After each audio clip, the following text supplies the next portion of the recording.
समाज सेविका, कवि और वंचितों की आवाज उठाने वाली सावित्रीबाई ज्योतिराव फुले, जिनके जीवन और कृत्यों के बारे में अभी भी देश के बहुत सारे लोग नहीं जानते।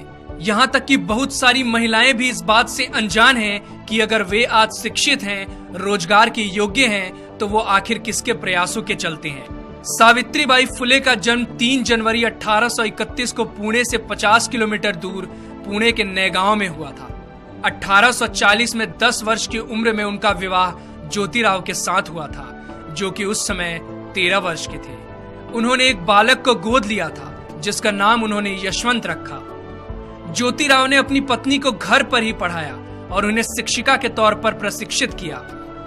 बॉम्बे गार्जियन के 22 नवंबर 1851 में प्रकाशित एक खबर के अनुसार उनकी आगे की शिक्षा की जिम्मेदारी ज्योतिराव के मित्र सखाराम यशवंत परांजपे और केशव शिवराम भावलकर ने संभाली। सावित्रीबाई फुले भारत की पहली महिला अध्यापिका थी। घर की देहरी लांघकर बाहर पढ़ाने जाने के उनके इस कदम से आधुनिक भारतीय महिला के सार्वजनिक जीवन का प्रारंभ होता है। उन्होंने अपने पति ज्योतिराव फुले के साथ मिलकर महिलाओं की शिक्षा के लिए महत्वपूर्ण काम किया। 1848 में उन्होंने देश में पहली महिला स्कूल की स्थापना की, जिसके बाद वो 5 अन्य विद्यालय खोलने में सफल हुई।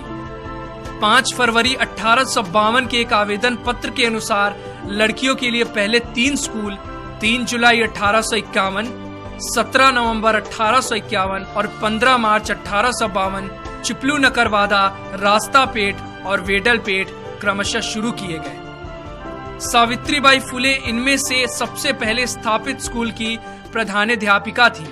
एक ऐसी महिला जिन्होंने 19वीं सदी में छुआछूत, बाल विवाह तथा विधवा विवाह निषेध जैसी कुरीतियों के विरुद्ध काम किया, उसे हिंदुस्तान ने भुला दिया। क्योंकि उनका जन्म एक दलित परिवार में हुआ था, उन्होंने भारत में नारी शिक्षा के लिए महत्वपूर्ण योगदान दिया।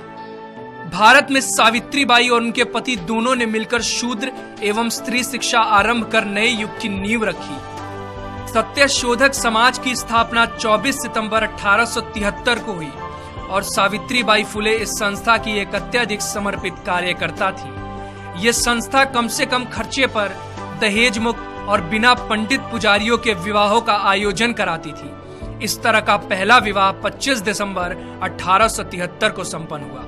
सावित्रीबाई के मित्र बाजूबाई निम्बंकर की पुत्री राधा और सीताराम जाबाजी अल्हाट की शादी पहली सत्यशोधक शादी थी। इस ऐतिहासिक अवसर पर सावित्रीबाई ने स्वयं सभी खर्चे वहन किए। इस प्रकार के विवाहों की पद्धति पंजीकृत विवाहों से मिलती जुलती होती थी, जो आज भी भारत के कई भागों में पाई जाती है। पूरे देश के पुजारियों ने इन विवाहों का विरोध किया और वे इस मुद्दे को लेकर कोर्ट में भी गए।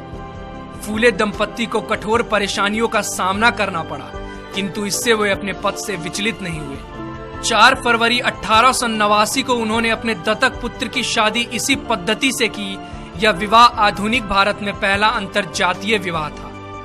सावित्रीबाई पूरे देश की महानायिका हैं। जब सावित्रीबाई कन्याओं को पढ़ाने के लिए जाती थी, तो रास्ते में लोग उन पर गंदगी, कीचड़, गोबर, विष्ठा तक फेंका करते थे, जिसके कारण वो एक साड़ी अपने थैले में लेकर चलती थी और स्कूल पहुंचकर गंदी हुई साड़ी को बदल लेती थी। महात्मा ज्योतिबा फुले की मृत्यु सन 1890 में हुई। तब सावित्रीबाई ने उनके अधूरे कार्यों को पूरा करने के लिए संकल्प लिया। अगले साल 1857 में प्लेग की भयंकर महामारी फैल गई।